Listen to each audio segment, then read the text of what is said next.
baramenyereye ko hejuru y'inzu hahora hazamuka umutsi, hanyuma yaho nibwo inzu yaje gukongoka.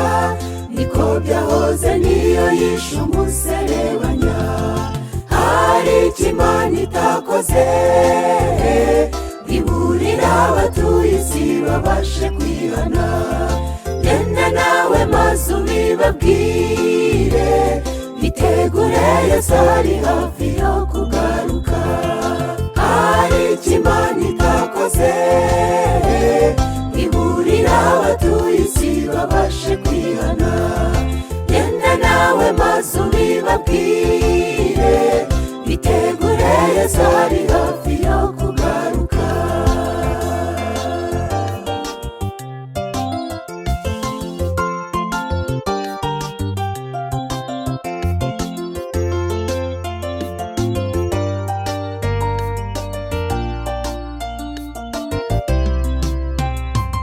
Abantu iyo ubabwiye yuko Yesu ari hafi, bakubwira ko bavutse basanga bivugwa.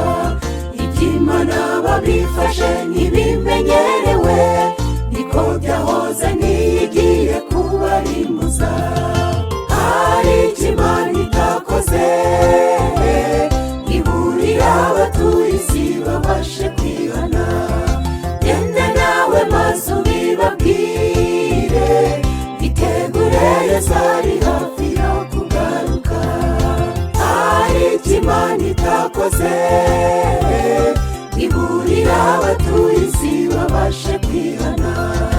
Genda nawe maze ubibabwire, bitegure Yesu ari hafi yo kugaruka.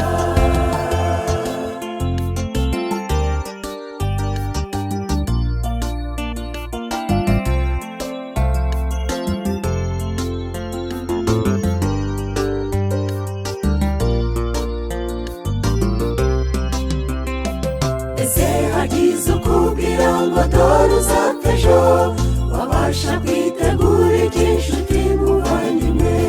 Tegura iherezo ryawe ugifite igihe, utazabura ubugingo nk'umuserebanya. Hari icyo Imana itakoze iburira abatuye isi babashe kwihana. Genda nawe maze ubibabwire, bitegure Yesu ari hafi